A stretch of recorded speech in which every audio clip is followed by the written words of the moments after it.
Alors, bonsoir à tous et bienvenue à tout le monde. Merci de nous avoir rejoints ce soir pour ce webinaire, cette session live de la série Infectiologie.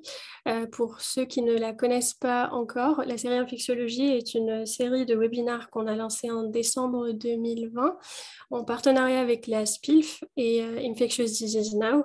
Je reconnais quelques noms de connectés, donc on a bien des fidèles depuis les premières sessions jusque-là. Et donc là, ce soir, on est ravis d'avoir avec nous professeur Mathilde Leroux, qui va nous parler des infections en pédiatrie. euh, et qui est professeur à la Sorbonne Université, et elle est également dans l'équipe opérationnelle d'infectiologie et dans le service de pédiatrie générale, le professeur Grimpel. Également président du CLIN, j'espère que je l'ai bien, je l'ai bien prononcé, au CHU Armand Trousseau. Donc, bienvenue professeur parmi nous ce soir et merci beaucoup d'avoir accepté notre invitation. Et, euh, et si ça vous va, je peux vous donner la main pour partager votre écran Très bien. et pour vous laisser la parole. Et entre-temps, j'en profite juste pour ce moment pour dire à nos participants que vous avez la possibilité de poser toutes vos questions dans la box Q&R que vous voyez en bas de votre écran normalement, si vous êtes en plein écran. Et donc, n'hésitez pas à poser toutes vos questions. On essaie de répondre au maximum vers la fin de la session avec professeur Leroux. Donc, merci beaucoup à vous, professeur. Merci beaucoup. Eh bien, écoutez, je vous remercie déjà. Je remercie les organisateurs de m'avoir invitée. Je suis très contente de parler d'antibiothérapie chez l'enfant. Donc, effectivement, je suis professeure de pédiatrie spécialisée en maladies infectieuses pédiatriques à l'hôpital Armand Trousseau à Paris. Et on va parler d'antibiothérapie de l'enfant et de bon usage des antibiotiques, essentiellement en pratique de ville, en abordant des infections relativement courantes rencontrées au cabinet du médecin généraliste ou du pédiatre. Alors, on va commencer par une petite question sur la prescription des antibiotiques en France. À votre avis, quelles sont les réponses justes parmi les suivantes concernant la prescription des antibiotiques en France? Est-ce que la France se situe au premier rang des pays d'Europe les plus consommateurs d'antibiotiques? Est-ce que certaines infections communautaires peuvent être dues à des bactéries multirésistantes, des BMR? Est-ce que la désinfection des mains diminue les infections à BMR? Est-ce que l'utilisation de tests diagnostiques dans votre cabinet libéral peut vous aider à diminuer votre prescription d'antibiotiques? Donc, je vous laisse, voilà, on va tout de suite aborder les réponses. Donc, vous le savez, effectivement, certaines infections communautaires peuvent être dues à des bactéries multirésistantes. On assiste actuellement à une augmentation relativement modérée, mais une augmentation des infections communautaires à entérobactéries BLSE. Oui, bien sûr, heureusement, la désinfection des mains diminue les infections à BMR, en particulier les transmissions intra-hospitalières, mais même également, évidemment, les transmissions possibles dans un cabinet de ville. Et oui, l'utilisation de tests diagnostiques dans votre cabinet peut vous aider à diminuer la prescription d'antibiotiques. Alors, la France ne se situe pas exactement au premier rang. Ici, des chiffres de 2016 qui montrent effectivement sur la consommation d'antibiotiques en ville en Europe une place relativement assez élevée, puisque c'est le troisième rang parmi les pays les plus prescripteurs d'antibiotiques en Europe, après la Grèce et Chypre. Et puis, effectivement, sans aller dans des détails sur les prescriptions, le type de prescription, on peut voir qu'on consomme en France environ 2 fois plus d'antibiotiques qu'aux Pays-Bas. Donc, effectivement, avec dans les pays les plus faibles prescripteurs d'antibiotiques, les Pays-Bas, la Suède, l'Autriche, l'Allemagne, et puis des pays plutôt du Sud, fort prescripteurs d'antibiotiques comme la France, la Roumanie, également la Belgique et l'Italie. Je vous les remets parce que cette diapositive, il faut effectivement l'avoir bien en tête. Hein. C'est une publication relativement ancienne, mais qui a fait date et qui a montré une très bonne corrélation entre la consommation des pénicillines en ville en 2000 dans différents pays d'Europe. Hein. Donc ici, par exemple, la Suède, ici, la UK, et le pourcentage de pneumocoques résistants à la pénicilline. Et vous voyez, donc c'est une publication relativement ancienne, hein, 2005, mais il y a une très, très bonne corrélation, et la France là apparaît pour le coup en première place, entre une forte consommation de pénicilline en ville et la résistance du pneumocoque à la pénicilline.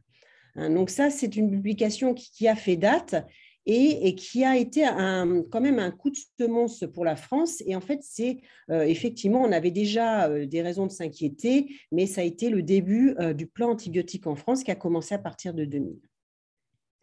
Alors, bon, on n'est quand même pas si mal. Ici, vous connaissez certainement ces cartes hein, qui sont en fait effectuées par le CDC, c'est-à-dire l'équivalent du CDC américain pour l'Europe, qui, vous pouvez aller le consulter vous-même. Hein. On a une donnée sur pas mal de maladies et en particulier en infectiologie sur les bactéries et leur résistance aux antibiotiques dans les infections.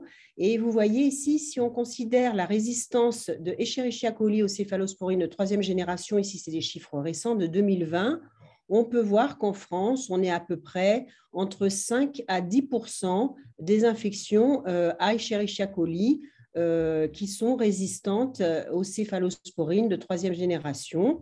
Et vous voyez que cette résistance n'est pas homogène parmi les pays d'Europe, puisqu'elle est beaucoup plus élevée dans des pays comme l'Italie ou comme la Roumanie, où on a des chiffres, vous voyez, entre 25 à 50% des souches d'Escherichia coli.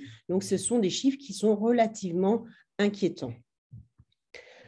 Alors, les infections respiratoires hautes, eh bien, effectivement, pourquoi on va en parler? Parce qu'elle concentrait quand même 70% des prescriptions d'antibiotiques en ville entre les années 2001 à 2009, avec un taux de prescription d'antibiotiques pour ces infections respiratoires hautes, c'est-à-dire les otites, les sinusites, les angines, qui était extrêmement élevé, de 80% sur la période 2000-2008.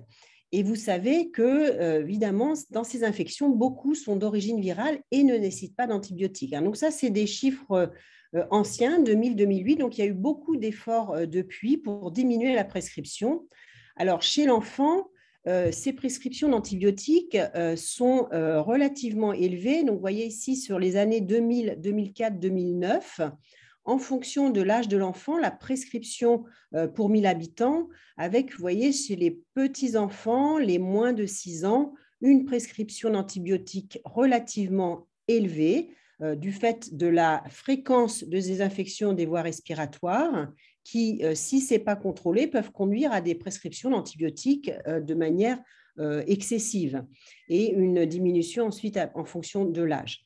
Donc, effectivement, chez l'enfant, les prescriptions d'antibiotiques sont fréquentes, concernent particulièrement les infections respiratoires, donc les otites, les bronchites, les angines, les rhinopharyngites, et sont dans ces infections le plus souvent inutiles, voire toujours inutiles, car ces infections sont le plus souvent virales. Alors, un peu de pratique. Vous voyez donc en consultation Pierre, dis-moi, qui vient pour une fièvre à 40. Il a des cris difficilement contrôlables.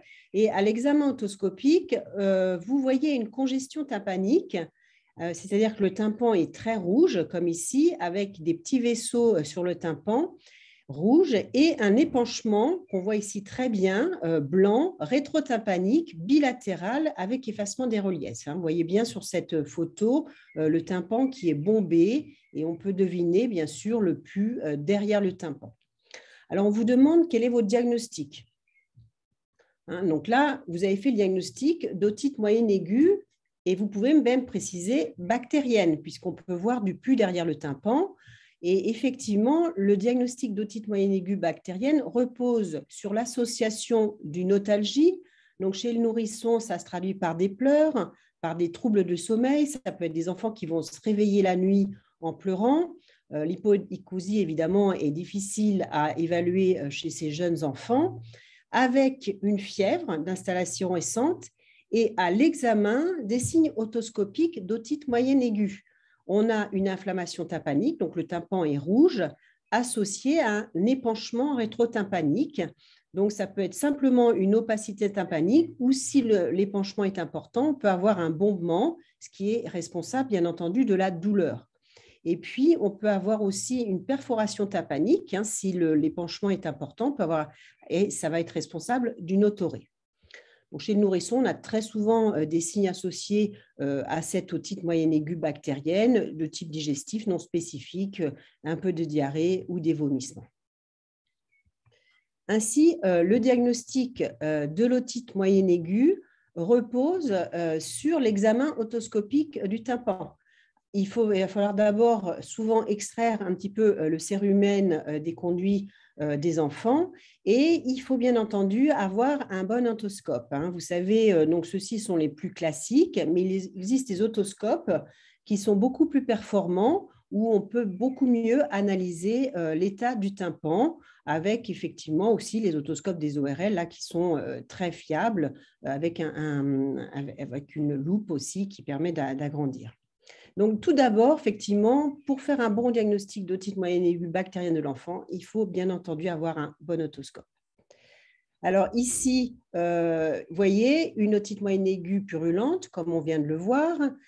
Ici, une otite congestive, souvent dans un contexte de rhinopharyngite virale. On a une inflammation tympanique, c'est-à-dire que le tympan va être rouge ou rose sans épanchement.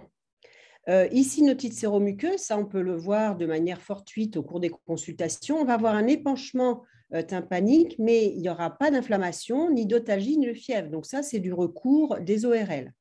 Et le tympan normal, la membrane tympanique est bleutée, bien transparente, elle va bien refléter la lumière de votre otoscope avec le fameux triangle lumineux et on voit bien les reliefs.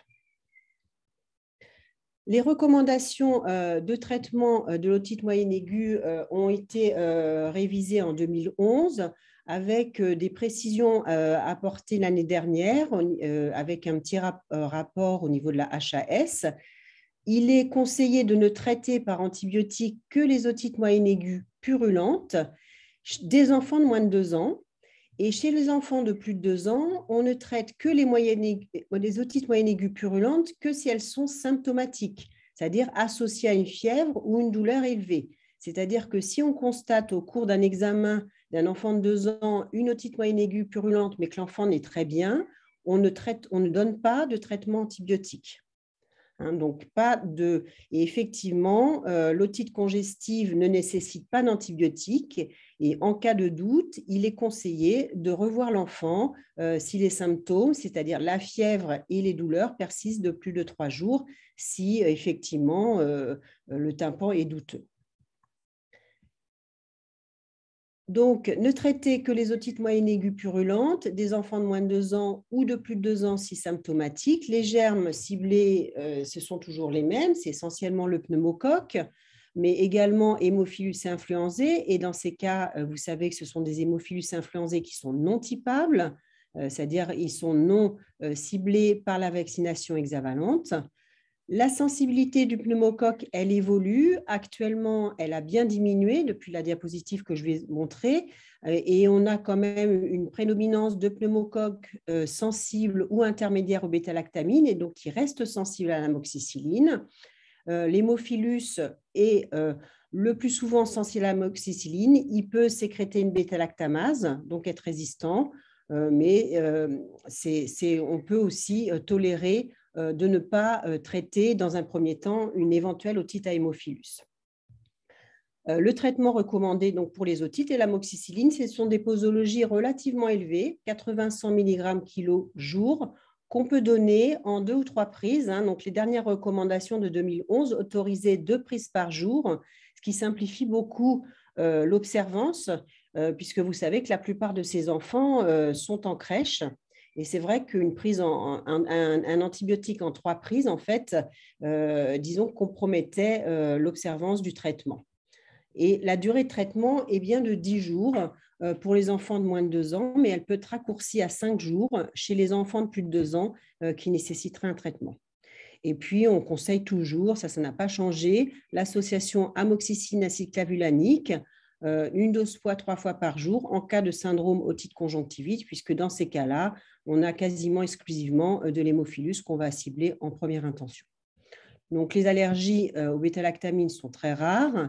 Et puis, vous voyez donc que ces recommandations évitent les céphalosporines orales en première intention.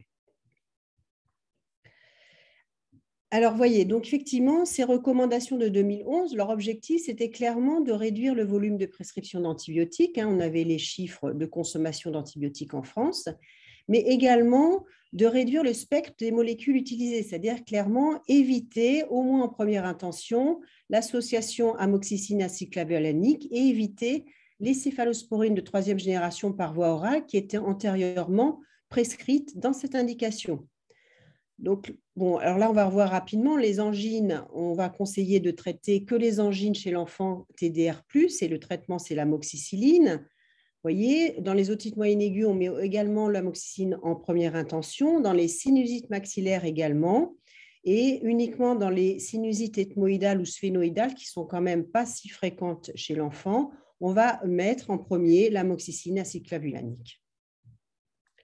Alors, quel a été l'impact de ces recommandations en vie réelle? Eh bien, en fait, ici, une étude qui a été publiée récemment qui s'est intéressée aux prescriptions nationales d'antibiotiques. On a des données sur les antibiothérapies chez l'adulte, mais également chez l'enfant. Là, je vais vous présenter les données chez l'enfant. Et on a pu voir une diminution de la prescription d'antibiotiques chez l'enfant entre 2009 et 2017 de 30%. Donc, c'est quand même c'est tout à fait important. Et cette diminution, vous voyez, variait suivant l'âge. Chez les enfants de moins de 2 ans, c'était 26% en moins et c'était plus élevé chez les grands enfants au-delà de 3 ans. Donc, effectivement, on a l'impression qu'il y a un vrai effet de ces recommandations. L'autre chose, c'est qu'on s'est intéressé effectivement aux molécules qui étaient prescrites. Et c'était très intéressant parce qu'effectivement, on peut voir, vous voyez, cette diminution de la prescription des antibiotiques. On a une relative augmentation de l'amoxicilline, plus 14%, ce qui est normal, puisque vous avez vu qu'on a mis l'amoxicilline en première intention dans beaucoup d'indications ORL. Et on a une vraie diminution des molécules à large spectre. Ici, le cefpodoxime, qui est l'Orelox, qui était antérieurement en première intention dans les otites, moins 60%, donc quasiment plus prescrit. L'amoxicilline a beaucoup diminué, bon, la josamicine aussi, et le cefixime, qui n'a pas d'indication dans la vaccine ORL, a également diminué. Donc, effectivement, une diminution des prescriptions d'antibiotiques qui sont en accord avec ces recommandations. Alors, on était aussi vous voyez, on s'est retrouvé aussi avec une efficacité de la vaccination pneumococcique conjuguée. C'est-à-dire qu'ici, si on considère le pourcentage de pneumocoques de sensibilité diminué à la pénicilline, donc on l'a vu en 2001, on était relativement élevé, on était à plus de 50% des pneumocoques, donc là, on est dans de l'infection communautaire. Donc, il y a le plan antibiotique en 2000.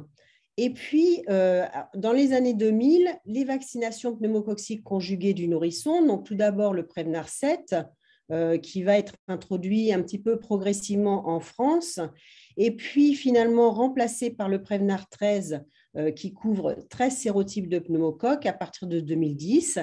Et en fait, effectivement, les vaccins Prevnar a permis aussi une diminution du nombre de pneumocoques résistants à la pénicilline, parce qu'en fait, il ciblait préférentiellement ces souches. C'est-à-dire qu'effectivement, le Prevnar a permis une vraie diminution des infections au sérotype contenues dans ces vaccins et qui sont également des souches porteuses de résistance moins sensibles aux pénicillines. Donc, effectivement, on a actuellement meilleure sensibilité du pneumocoque en France. Ici, des chiffres de 2019, vous voyez, on est un petit peu plus de 20% des souches de pneumocoque de sensibilité diminuée à la pénicilline et on n'a plus de souches résistantes ou exceptionnellement aux céphalosporines. Alors, on va parler un petit peu du TDR. Donc, à votre avis, donc ici, on a 2 photos d'enfants, hein, croyez-moi, la deuxième aussi, c'est un enfant. Laquelle de ces 2 angines, on vous demande, érythémateuse en haut ou érythématopultacée ici, a le plus de chances d'être due au streptocoque de groupe A, à votre avis, hein, donc, on a des enfants qui ont 4-5 ans, on va dire. Ben, en fait, chez l'enfant, c'est exactement pareil, les deux. Hein, il n'y a pas de score clinique valable pour le diagnostic d'angine à streptocoque de groupe A chez l'enfant. Et dans tous les cas, il faudra faire un TDR. C'est-à-dire qu'on peut avoir des aspects d'angine érythématopultacée dans des angines virales, hein, typiquement la mononucléose, et des angines érythémateuses aussi dues uniquement au streptoa. Donc, il va falloir faire un TDR. Donc, vous connaissez certainement cette petite affiche hein, qui est accessible en ligne et qui explique comment faire un TDR pour les angines. Donc, on va le faire chez les angines des enfants de plus de 3 ans, puisque en dessous de 3 ans, on va considérer qu'une angine est d'origine virale. Il n'y a pas besoin de faire de TDR. Donc, il va falloir le prélèvement. Donc, ça prend 5 minutes au cabinet. C'est simplement une histoire d'organisation. Et effectivement, ça donne une bonne… On va voir 2 barres si le test est positif. Donc, un test qui est facile à faire et de résultats immédiats au cabinet qui va pouvoir restreindre la prescription d'antibiotiques aux seules angines à TDR positif. Donc, on a des chiffres sur les consommations de ces tests par les médecins généralistes. En 2017, à peu près 40% des médecins généralistes avaient commandé un TDR angine versus 30% en 2014. Donc, on peut peut-être espérer qu'on a encore augmenté. Ça devrait faire partie clairement des tests dans le cabinet de tout médecin généraliste et de tout pédiatre. Donc ici, Sacha, on a une petite Sacha, donc 4 ans et demi, qui n'a pas d'antécédent. Elle a 39 de fièvre. Elle a pas mal à la gorge, mais elle tousse un petit peu. Et puis, à l'examen, vous avez quand même ces amygdales qui sont augmentées de volume et qui sont érythémateuses. Et on vous demande, avant de faire le TDR, parce que là, vous allez le faire, à quelle probabilité estimez-vous que l'angine de Sacha, 4 ans, soit due à un streptocoque de groupe A? Est-ce que la probabilité dans cette angine érythémateuse est de 10%, de 20%, de 40%, de 60% ou de 100%? À votre avis?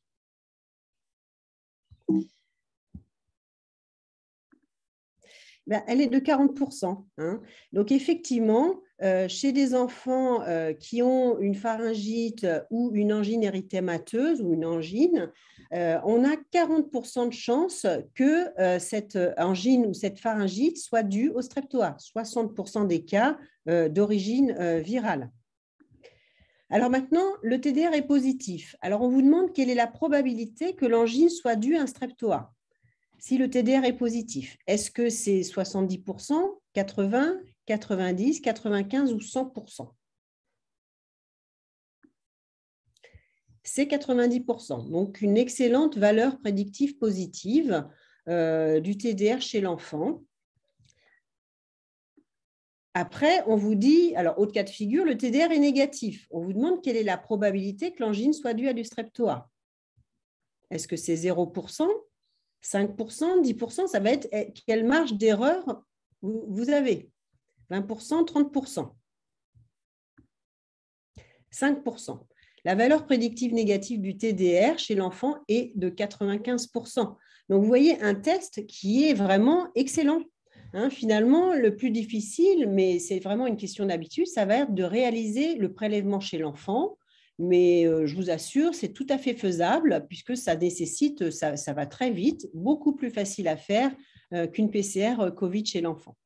Hein, donc, effectivement, un très bon test qui va permettre son utilisation en pratique courante. Alors, on va changer de thème. On va passer un petit peu aux infections urinaires qui posent également des problèmes d'antibiothérapie et de diagnostic. Alors, on a Elsa, 4 ans, qui n'a pas d'antécédent, qui vient un matin en consultation pour des mictions fréquentes et douloureuses depuis la veille. Elle n'a pas de fièvre, mais elle est grognon. Donc, vous avez diagnostiqué une cystite.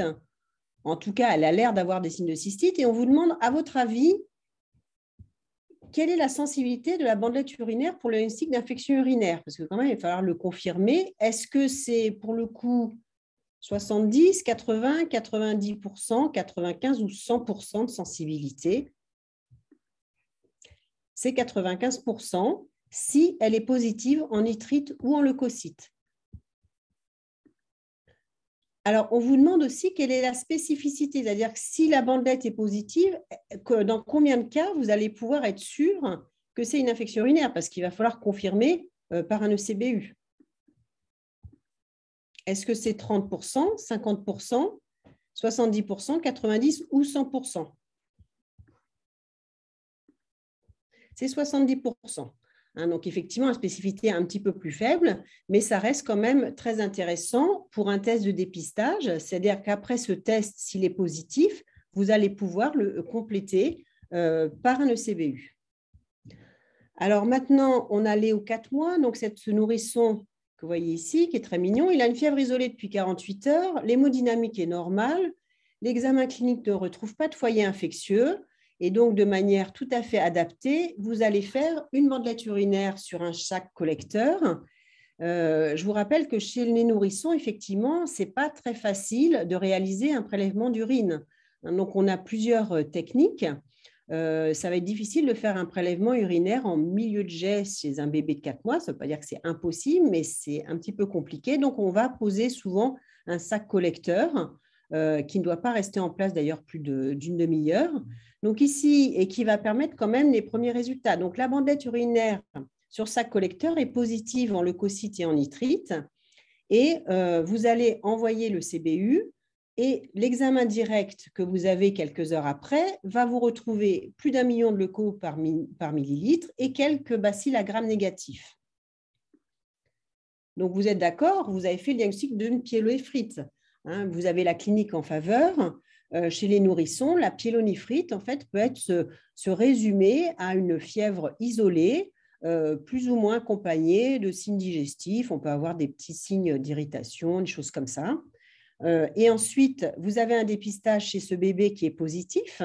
La bandelette urinaire, donc, je vous rappelle, elle est possible chez les bébés à partir de l'âge de 1 mois. Et en fait, elle va énormément nous servir à trier les ECBU qu'on va envoyer au laboratoire ou pas, à cause de ce problème de réalisation, c'est-à-dire de réalisation des ECBU chez l'enfant. C'est-à-dire qu'effectivement, ça permet de diminuer les faux positifs de l'ECBU. Donc, on fait un dépistage positif. Donc, lui, il avait une bandelette positive.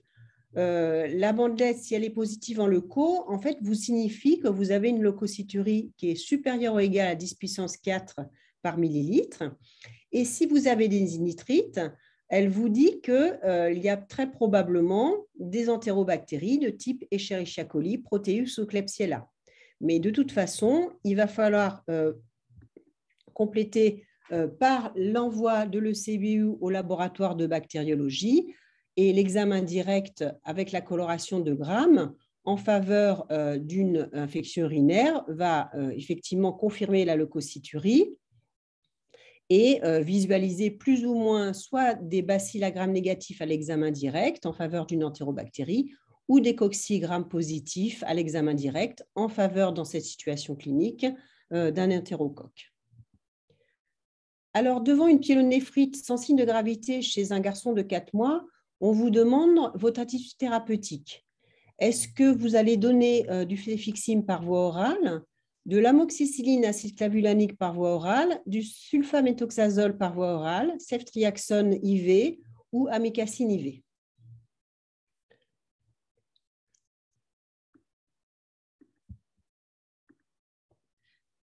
Alors, effectivement, on va cibler dans le traitement probabiliste d'une infection urinaire chez l'enfant comme chez l'adulte d'ailleurs, les entérobactéries sensibles aux céphalosporines de troisième génération, qui sont les plus fréquentes. Donc, les alternatives en probabilis sont soit un traitement intraveineux par la ceftriaxone ou le céfotaxime, ou un traitement oral d'emblée avec le céfixime par voie orale, qui est également une céphalosporine de troisième génération. L'autre alternative serait de faire un aminoside, mais ça nécessitera une injection intraveineuse, donc on va utiliser l'amicacine. Donc effectivement, il y aurait 3 possibilités théoriques, soit le céfixime par voie orale en probabilis, soit la ceftriaxone par voie intraveineuse, soit la mécacine intraveineuse. Donc, chez cet enfant qui a une pyélonéphrite, mais qui n'a pas de signe de gravité, on va le plus souvent préférer le céfixime par voie orale d'emblée.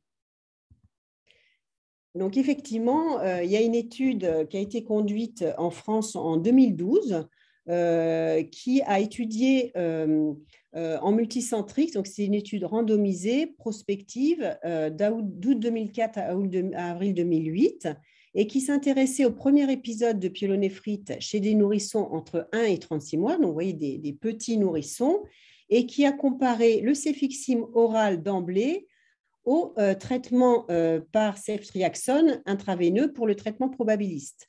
Le critère jugement principal de cette étude, c'était la cicatrice rénale à la scintigraphie au DMSA, puis qui était répétée à 8 jours, puis 6 mois après en cas d'anomalie.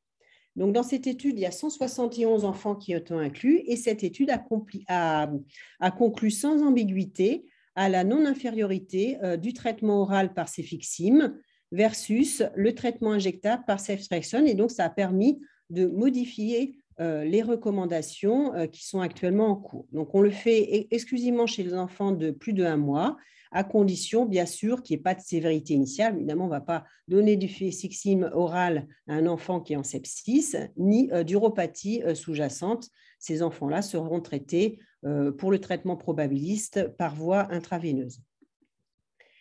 Une étude Cochrane sur le sujet a été publiée en 2014, qui incluait 27 études et qui concluait également dans ces infections, chez l'enfant, pas de différence entre une antibiothérapie orale d'emblée versus IV, et également pas de différence en cas de traitement IV pour une durée courte de traitement versus une durée longue, 7 à 10 jours. Une seule injection d'aminoside est efficace. Bon, on va voir, on en fait quand même un petit peu plus qu'une. Et effectivement, ces données n'étaient pas extrapolables chez l'enfant de moins de 1 mois. Donc, vous voyez déjà, vous allez voir les recommandations. On va les voir un petit peu plus tard. Alors, notre petit garçon, là, de 4 mois, qui a été traité par céfixime, vous le revoyez à 3 jours, puisque vous avez récupéré votre antibiogramme. Donc, il va bien.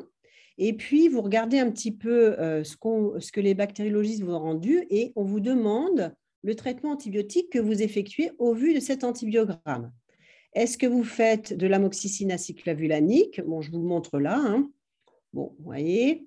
Est-ce que vous faites de la ciprofloxacine? Alors ici, on vous a testé l'ofloxacine. Est-ce que vous faites du triméthoprine sulfaméthoxazole? On vous l'a testé ici. Nitrofurantoïne, on vous l'a testé également, ou est-ce que vous proposez autre chose? Alors, on a vu. Alors, est-ce qu'on peut faire de l'amoxicilline aciclavulanique là? Non, on a vu, à la souche est résistante. Est-ce qu'on peut faire une quinolone? Non. On fait pas de… Alors, les quinolones chez l'enfant dans les infections urinaires sont vraiment un traitement qu'on ferait en dernière intention après les autres molécules. Et chez le jeune enfant, en fait, on va utiliser la ciprofloxacine qui existe en forme suspension buvable, ce qui n'est pas vrai pour l'ofloxacine. Hein. Donc, vraiment, les quinolones, on va les réserver au traitement des infections urinaires lorsqu'il n'y a pas d'autres alternatives. La nitrofurantoïne, effectivement, ne sera pas utilisée, d'ailleurs, n'est pas dans les recommandations. C'est un antiseptique urinaire qui a une faible efficacité, avec effectivement des effets secondaires qui apparaissent en cas de traitement long. On va dire que ça ne nous concerne pas, mais c'est surtout la faible efficacité dans une infection rénale qu'on va mettre de côté. Et puis là, on ne pourra pas utiliser le Bactrim puisque la souche est résistante sur l'antibiogramme. Donc finalement, heureusement, la souche était sensible au céfixime, elle était sensible aux céphalosporines de 3e génération. Donc on va laisser le céfixime et on fait chez le nourrisson et chez l'enfant une durée totale de traitement d'une pyélonéphrite de 10 jours. Voilà, ici les recommandations sur l'antibiothérapie de la pyélonéphrite aiguë de l'enfant. Donc, suivant l'âge et la clinique, on fera un traitement intraveineux initial ou oral d'emblée, comme on l'a vu avec ce cas. On va cibler Escherichia coli, qui est majoritaire dans ces infections. Donc, Escherichia coli, actuellement en France, est résistant à l'ampicilline dans 40% des cas. Il est sensible aux céphalosporines de 3e génération et aux aminosides. Et effectivement, les BLSE communautaires, c'est-à-dire les souches d'Escherichia coli résistantes aux céphalosporines de 3e génération, sont moins de 10% des souches. En fonction de la gravité, donc si en cas de signe de gravité ou chez le jeune nourrisson de moins de 3 mois, on va très souvent préférer l'association CG3-amikacine et ces enfants seront hospitalisés. Mais chez les formes non graves et chez les nourrissons de plus de 3 mois, on va pouvoir soit utiliser le céfixime par voie orale, soit l'amicacine par voie intraveineuse en une injection par jour. Les allergies aux pénicillines sont également très rares. Et ensuite, on va adapter l'antibiothérapie à J3 avec, dans l'ordre et en fonction de l'antibiogramme, bien sûr, tout d'abord l'amoxicilline en cas de Proteus mirabilis et d'entérocoque, bon ça bien sûr, et si Escherichia coli uniquement après traitement IV. Le Bactrim peut être utilisé à partir de 1 mois, le céfixime peut être utilisé, et puis comme on l'a dit, on pourra utiliser, vous voyez, la ciprofloxacine, mais uniquement en dernière intention. Et il faudra quand même vérifier que la souche est bien sensible à l'acide nalidixique et au quinolone. Voilà, donc ce que je voulais vous dire sur les infections urinaires. Donc, il faut vraiment bien retenir l'intérêt de la bandelette urinaire qui va éviter de faire des ECBU qui risqueraient d'être contaminés, qui risqueraient de vous faire prescrire des antibiotiques inutiles. Et puis, bien récupérer l'antibiogramme pour adapter votre antibiothérapie. Alors, les infections cutanées.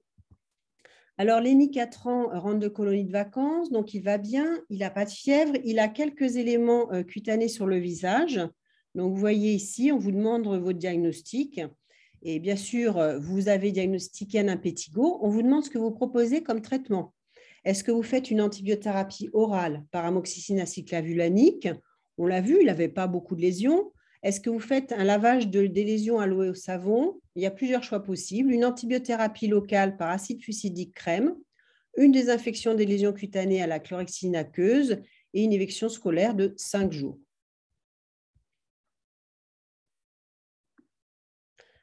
Alors, effectivement, l'impétigo, vous le savez, dans tous les cas, on va nettoyer les lésions en faisant un lavage de l'eau et à l'eau et au savon.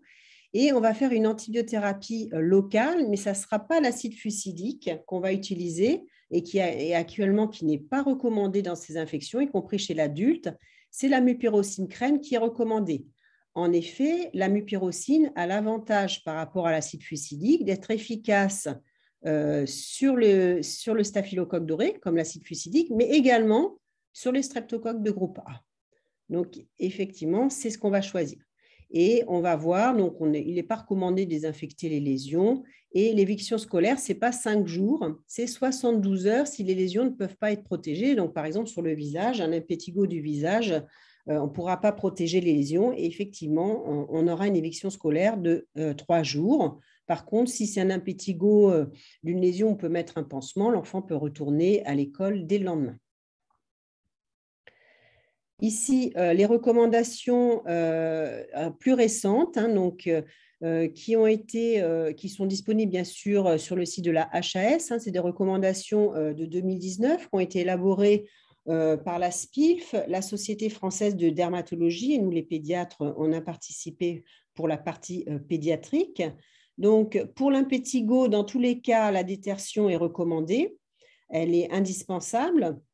Et on va favoriser une antibiothérapie locale par mupirocine crème si la surface corporelle atteinte est inférieure à 2%, ce qui équivaut à 2 paumes de main. Donc, ça laisse quand même de la marge, hein. Une paume de main, vous retenez chez l'enfant, ça fait 1%. Donc, vous voyez, c'est quand même 5 sites lésionnels actifs ou moins, absence d'extension rapide des lésions. Donc, clairement, c'est l'antibiothérapie locale qui est préférée.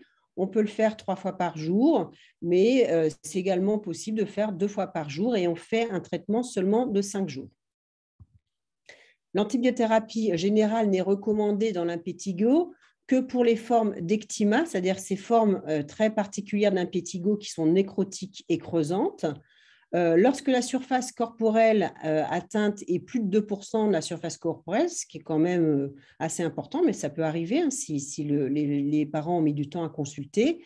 S'il n'y a plus de lésions actives, s'il y a une extension rapide des lésions. En pratique, c'est finalement, vous allez faire une antibiothérapie générale si vous pensez que votre antibiothérapie locale ne pourra pas être effectuée du fait de l'étendue des lésions.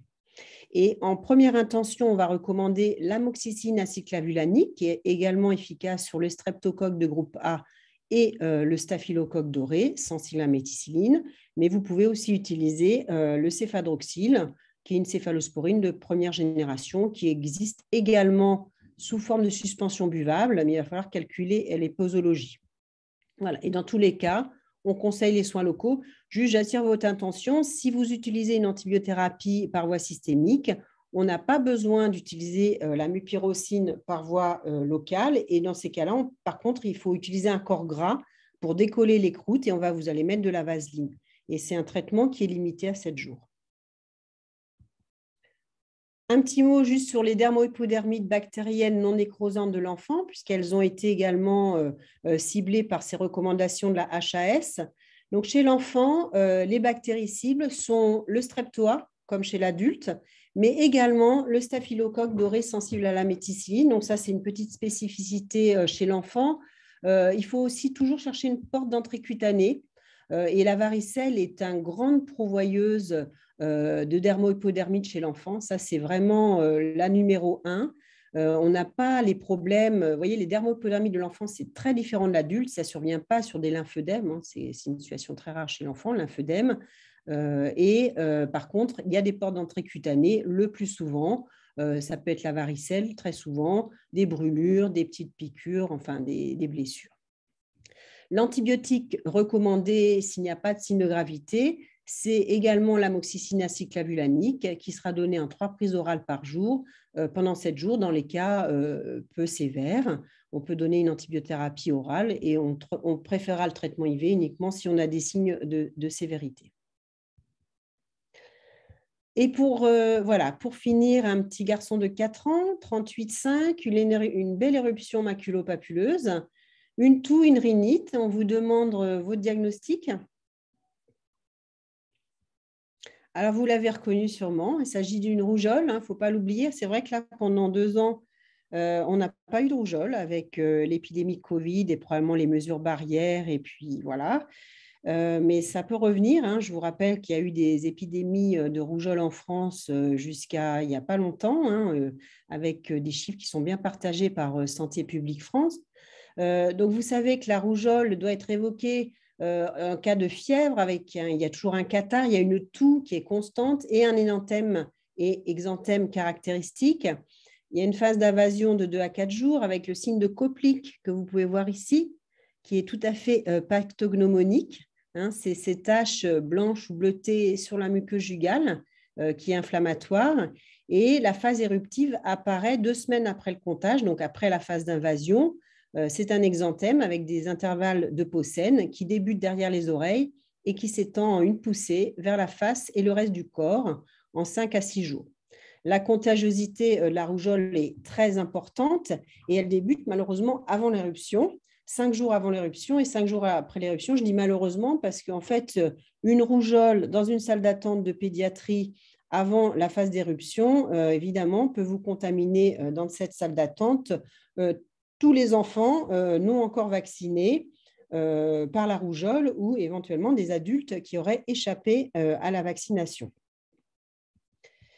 Les complications de la rougeole chez l'enfant sont importantes, en l'absence de vaccination, avec une responsable de décès dans le monde, essentiellement dans les pays à faibles ressources. Des complications très fréquentes.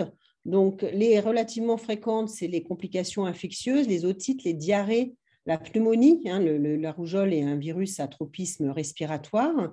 Et effectivement, 50% d'hospitalisation quand même chez l'enfant de moins de 1 an. Et puis, les complications rares, mais très graves, essentiellement neurologiques, qui sont les encéphalites, mais surtout la panencéphalite sclérosante subaiguë, qui est constamment mortelle, qui survient de manière différée 2 à 8 ans après une rougeole, avec un risque qui est évalué à 1 cas pour 100 000 cas de rougeole, mais qui est plus élevé si la rougeole survient avant l'âge de 5 ans ou avant l'âge de 1 an. Donc, effectivement, une maladie grave pour laquelle, vous le savez, il existe un vaccin très efficace. Voilà, pour terminer, les recommandations d'antibiothérapie chez l'enfant couvrent actuellement pratiquement toutes les situations cliniques avec, vous voyez, peut-être vous connaissez le guide de prescription d'antibiothérapie en pédiatrie qui est disponible sur le site de la Société française de pédiatrie. Vous pouvez le télécharger sur le site du GPIP. Il va être remis à jour cette année, donc la dernière version date de 2016. Et les articles sont publiés en anglais sur le site PubMed.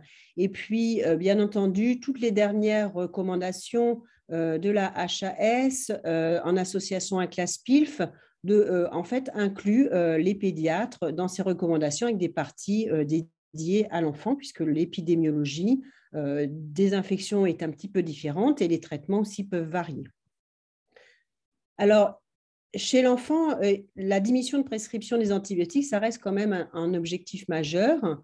On sait bien que les antibiotiques sont des médicaments qui sont indispensables dans certaines situations et utiles dans d'autres. Donc, des recommandations très importantes qui existent maintenant dans pratiquement toutes les situations cliniques, mais qui ne remplacent pas le raisonnement clinicien des prescripteurs. Et puis, récemment, quand même, ça fait une dizaine d'années, des nouveaux outils diagnostiques qui vont aider les praticiens à leur cabinet. Donc, l'utilisation de la bandelette urinaire qui s'est beaucoup généralisée en pédiatrie, les TDR streptoa. Je n'ai pas parlé ici, mais la CRP en microméthode, qui permet un résultat également au cabinet en 5 minutes et qui peut beaucoup aider à la gestion en particulier des pneumopathies, mais je ne l'ai pas abordé dans cette session. Les TDR grippe qui sont intéressants parce que chez l'enfant, ça a été montré que effectivement, ça permet de diminuer les bilans biologiques, en particulier aux urgences pédiatriques. Et puis l'utilisation de plus en plus des PCR multiplex. Donc, ces outils peuvent être un apport considérable également en médecine de ville. Voilà, je vous remercie de votre attention et puis je suis disponible si vous avez des questions. Merci beaucoup, professeur. La présentation était très claire avec les questions et réponses. Et on a vu là dans la discussion, il y a beaucoup de gens qui ont interagi avec ces questions-là. Alors, dans la box QR, je ne vois pas encore de questions. S'il y a quelqu'un qui a une question, n'hésitez pas à les poser, soit dans le chat, soit dans la box QR. Il y avait juste quelqu'un qui avait réagi par rapport à une réponse des questions. Je n'ai pas noté la question, mais c'était par rapport à Cefixim. Alors là, je vois la question. C'est ça. Alors, attendez. D'un point de vue écologique, est-ce que faire l'amicacine avec prestataire au domicile, puis relais sur antibiogramme, avec préférentiellement Bactrim, ne serait pas mieux que la réponse? Alors, oui, peut-être, mais bon, il faut quand même réaliser que l'amicacine en intraveineux, ça nécessite une voie veineuse et donc il va falloir un cathéter obturé. Donc, c'est quand même fait assez couramment aux urgences, mais disons qu'on va réserver aux enfants qu'on va préférer traiter par voie intraveineuse. Mais c'est vrai que c'est beaucoup fait. C'est beaucoup fait. Vous voyez, il y a possibilité d'adapter finalement à ces pratiques.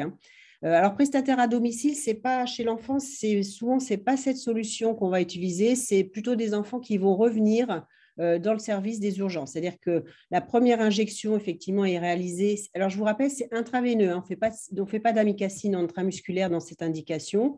Et l'enfant va revenir jusqu'à l'antibiogramme à J3, une fois par jour, faire son amicacine. Et à J3, on va adapter. C'est vrai que si le relais se fait par Bactrim, c'est mieux. Mais ça, vraiment, voilà, libre aux personnes en fait, sur place d'organiser les choses. Vous voyez, il y a plusieurs possibilités.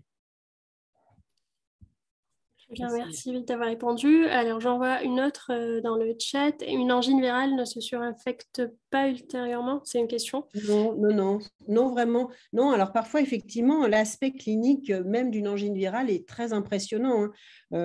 On peut voir les angines à EBV sont extrêmement. Enfin, nous, on a en hospitalisation, on a des enfants qui sont hospitalisés avec des énormes angines virales. Avec des énormes dépôts blanchâtres, mais c'est absolument pas surinfecté. Hein. Non, c'est que du virus. Donc, il n'y a pas de surinfection des angines virales.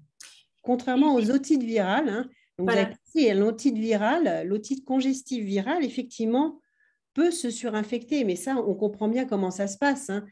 Vous imaginez l'enfant qui est porteur dans son rhinopharynx, dans son nasopharynx de tas de bactéries, de l'hémophilis, du pneumocoque.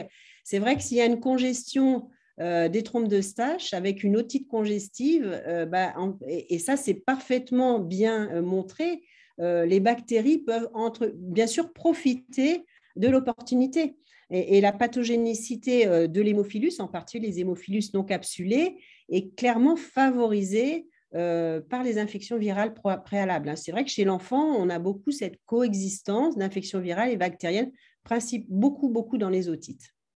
Donc, l'otite congestive ne fait pas mal, n'est pas fébrile longtemps. On ne va pas donner d'antibiotiques. Et c'est vrai que si l'enfant reste fébrile, vous avez vu une otite congestive, vous prévenez les parents. 3 jours après, l'enfant reste fébrile ou s'est aggravé, vous réexaminez les tymbans. Si ça s'est modifié, vous prescrivez à ce moment-là. Mais vous aurez évité pas mal d'antibiotiques. Très bien, merci de votre réponse. Il y avait une autre question dans la box QR, s'il vous plaît, pour un antibiogramme qui montre une résistance à tous les antibiotiques. Comment, à votre avis, la solution? C'est quoi la solution?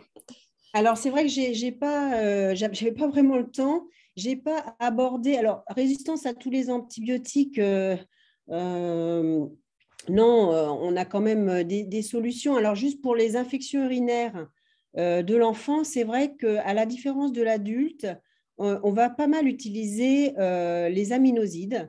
C'est vrai que les enfants n'ont pas on a beaucoup moins de toxicité rénale des aminosides.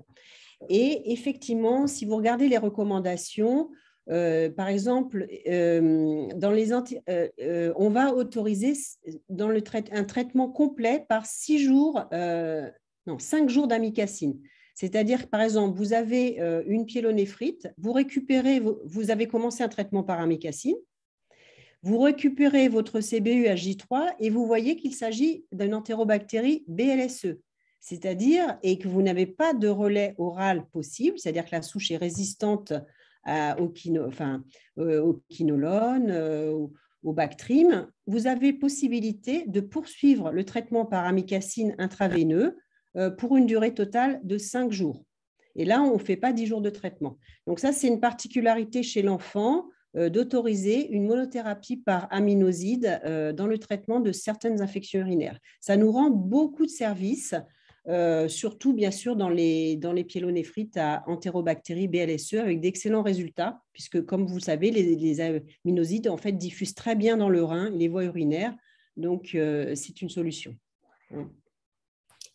Voilà. Après, effectivement, comme chez l'adulte, on va réfléchir en fonction de l'antibiogramme. On va utiliser finalement dans les entérobactéries, dans des infections à entérobactéries BLSE, à peu près tous les antibiotiques que vous allez pouvoir utiliser chez l'adulte, la céfoxytine, mais ça, on va se baser sur l'antibiogramme.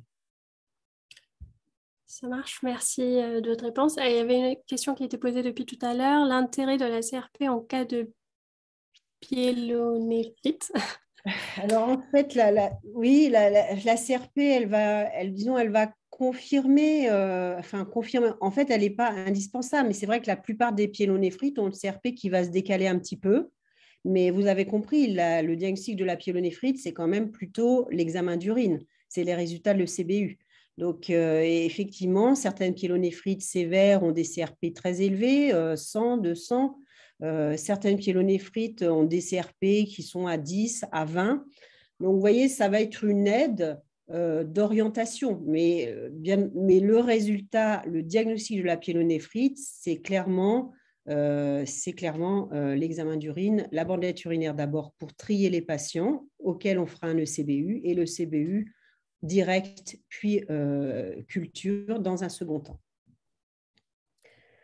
Très bien, merci. Est-ce que vous avez encore du temps pour traiter d'autres Oui, questions? oui. Alors, je vois qu'il y a une petite question sur la méningite. Oui, Oui, je n'ai pas allez-y. parlé non plus. En fait, je me suis concentrée, c'est vrai, je me suis concentrée sur les infections finalement vues au cabinet, en ville ou aux urgences, mais c'est vrai que je n'ai pas parlé des infections chez les enfants hospitalisés. Alors, pour la méningite, il n'y a pas les dernières recommandations il n'y a pas eu de changement récent. Hein. Donc, vous savez qu'on n'utilise plus du tout la vancomycine en traitement probabiliste, hein, maintenant, du fait de la diminution de la résistance du pneumocoque en France. Et donc, c'est effectivement exactement comme chez l'adulte, le céfotaxime, qui, en cas de suspicion de méningite bactérienne à pneumocoque, va être à 300 mg kg/jour en 4 injections. Donc, les recommandations chez l'enfant sont les mêmes que chez l'adulte. Hein. Il n'y a pas de différence. Par contre, bien sûr, il y a des précisions sur les posologies, puisque les posologies chez l'enfant doivent être adaptées en fonction du poids. Très bien, merci. Il y avait d'autres questions, je ne sais pas dans quel ordre vous voulez les... Alors oui, alors bon, là, la question n'est pas très précise. On reçoit des enfants déjà sous antibiotiques. Avec quel type d'infection? Oui, on essaie de réfléchir. C'est vrai qu'on essaie de réfléchir, mais par contre, c'est vrai que si vous voyez, par exemple, un enfant qui a été mis sous, je sais pas, amoxicilline pour une suspicion d'otite et vous le voyez 2 jours après, les tympans sont normaux, vous avez tout à fait le droit d'arrêter l'antibiotique, hein, parce que soit les tympans avaient été mal vus et cet enfant n'a jamais eu d'otite, soit l'otite a déjà guéri, et dans ces cas-là, vous pouvez l'arrêter. Hein, donc, effectivement, il faut revoir la situation clinique. Alors, je vois là, le diagnostic chez un nourrisson de 12 mois en cas de fièvre récurrente. Oui. Alors, effectivement, chez l'enfant, les infections urinaires peuvent donner aussi des stagnations, surtout chez les petits, les moins de 3 mois. On peut avoir des infections, des enfants de moins de 3 mois qui ont pour seul signe, sans fièvre, une stagnation du poids. Hein, donc ça, c'est vrai, c'est un petit truc clinique qu'il faut connaître. C'est très bien, je remercie le collègue de l'avoir souligné, mais effectivement, il faut penser à dépister une infection urinaire chez un nourrisson, surtout les petits. Hein, vraiment, c'est moins de 3 mois qui aurait un problème de mauvaise prise de poids. Hein.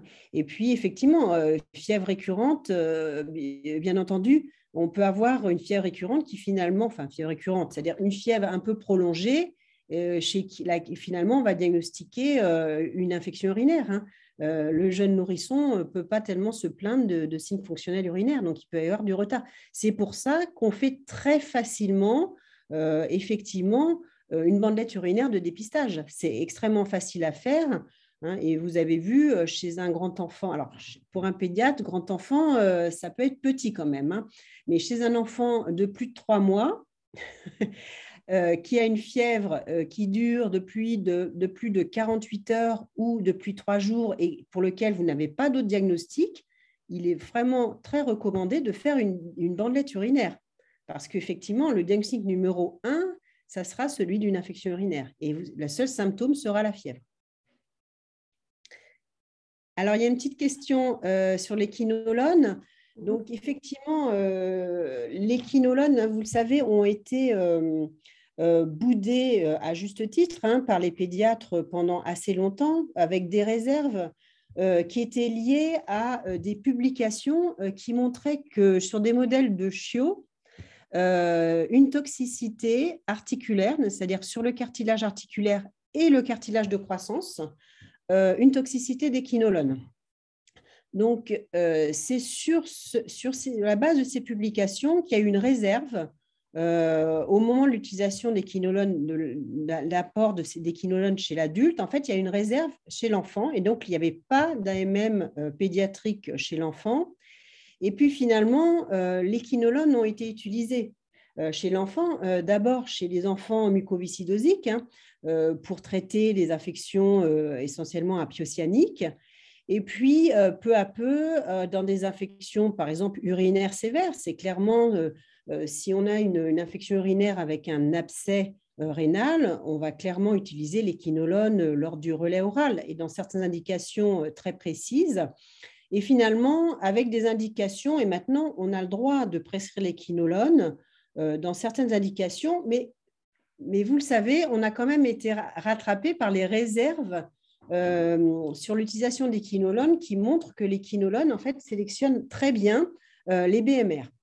Donc, effectivement, dans les recommandations pédiatriques d'antibiothérapie, vous ne trouverez pas du tout d'indication des quinolones en première intention. Dans aucune situation clinique, hormis l'otite externe, où on a le droit de mettre quand même des quinolones par voie locale, dans aucune infection communautaire de l'enfant, vous trouverez les quinolones en première ligne et on les utilisera au cas par cas sur une situation clinique et sur un germe et sur un antibiogramme, finalement, lorsqu'il n'y a pas d'alternative à cette utilisation. Et dans ces cas-là, finalement, on n'a pas tellement de limites. Si l'indication est justifiée par le type d'infection, l'antibiogramme du germe identifié, on va utiliser les quinolones chez l'enfant. On a une forme suspension buvable de ciprofloxacine qui peut être utilisée. Et actuellement, d'ailleurs, on a même de la lévofloxacine qui peut être demandée en ATU, mais bon, vous voyez, vous avez compris, les indications sont quand même extrêmement limitées. Et puis… dernière question, peut-être. Dernière question. Alors, une antibioprophylaxie pour… alors, non. Alors, oui, alors, l'antibioprophylaxie des infections urinaires, elle va en fait concerner vraiment très peu d'enfants et en fait va être prescrite le plus souvent par les chirurgiens urologiques qui suivent des enfants avec des grosses uropathies. C'est-à-dire effectivement un enfant qui a un reflux vésico-urétéral de grade 4 ou de grade 5 dans l'attente d'une intervention chirurgicale va être mis sous antibioprophylaxie par le Bactrim. D'ailleurs, c'est la seule antibioprophylaxie qui a montré que dans ces indications d'uropathie sévère, elle permettait de diminuer le nombre de récidives des infections urinaires. Le problème du Bactrim, c'est qu'on n'a pas le droit de l'utiliser chez l'enfant de moins de 1 mois.